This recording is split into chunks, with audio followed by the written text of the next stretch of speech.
Okay, we're going to do a pheasant tail. I'm going to do it on a size 12. Quick little trick I just saw, not that I just saw, but I saw. We're putting beads on. Put your hook in your vise like this. Take your bead in your hand, and it's on the hook. Turn your hook around. That makes sense.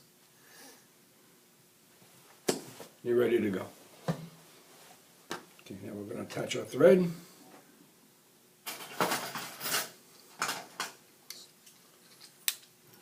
I'm using 8/0 brown. I like 8/0 thread over 6/0 because I tie a lot of small flies. All right, wind it back to the bend of the hook. I'm going to take our pheasant tail. I'm using chocolate pheasant here. What I do, let's pull this feather out, is I pull my fibers down like this. What that does, that's going to even the tips all up. I got to remember I got to use a lot because I'm doing a big hook here.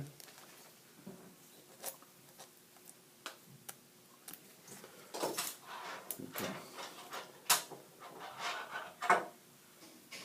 Now we got our fibers. I like to make my tails roughly about half a shank length, 3/4 of a shank length. Put this like this. Turn the tail in. I could slide it back just a little to where I like it, to where I think it's proportionally nice. Now I'll take a turn up under the tail. That holds your tails up, stops them from rolling down around the bend of the hook. Fold this tag over and leave that like that. I take my wire, which is going to be my rib,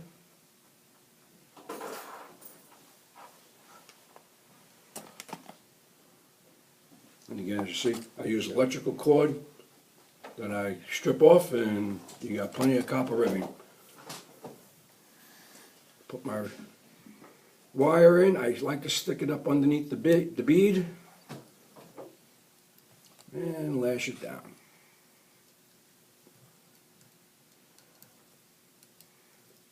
The only problem with 8/0 thread on a large hook like this is you have to do lots and lots of turns because the thread is thin. And then I'll bring this up to 2/3 up from the bend of the hook, or 1/3 back from the eye, which is where my thorax is going to be. Just for a little extra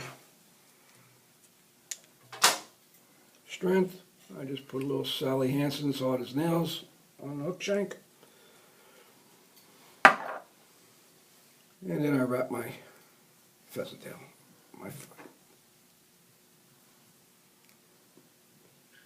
you notice when you wrap, it's going to be like about a 45-degree angle that you're wrapping up the hook.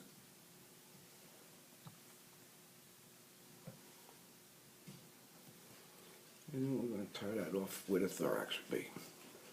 This is a little too short for my wing case, so I'm going to cut it off. Tie that down. I'm going to take my rib, and I'm going to counter wrap, go the opposite way. I want a 45-degree angle this way. With my rib, I'm going to go a 45-degree angle that way.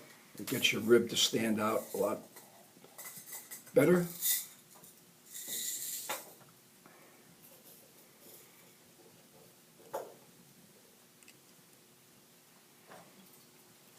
And tie that off.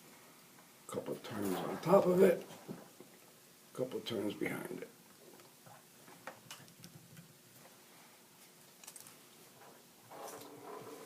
Now we're going to take our, let's use red this time.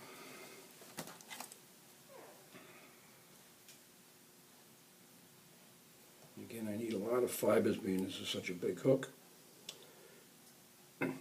Now at this point you can decide either you could do dubbing for a thorax, but first we're going to tie in our wing case. This is going to be a wing case.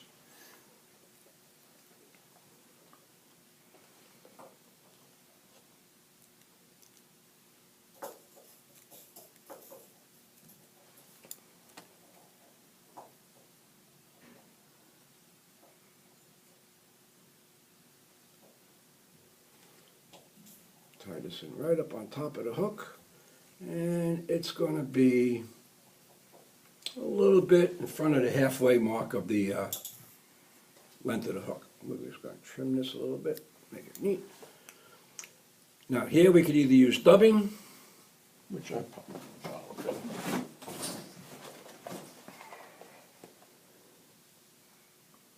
let's go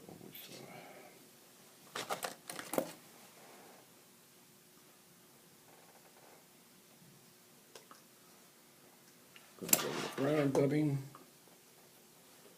or you could use your pheasant tail and make a thorax.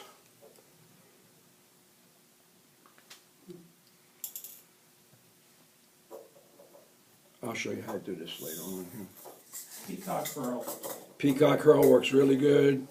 I just happened to grab some brown dubbing that I have handy right here. And we're going to build up a little thorax area like that. It's an American Okay. pheasant tail. I'll put some legs on it. Again, legs are not an important thing.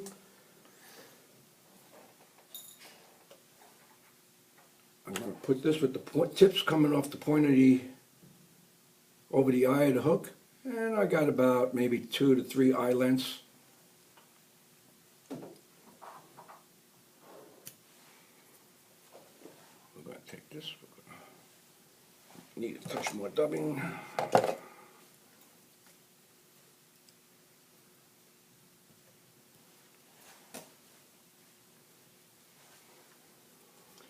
And we put these legs back, fold them back, split them. Wing case, pull our wing case forward.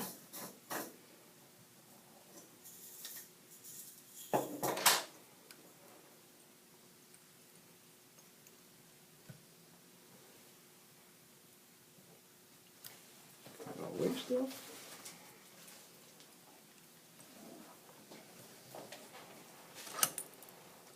And give it a quick wet finish.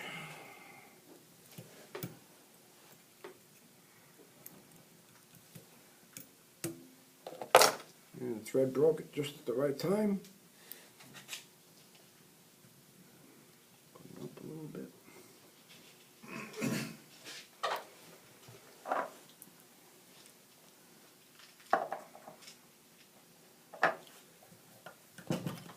Give it a little head cement on top of that whip finish.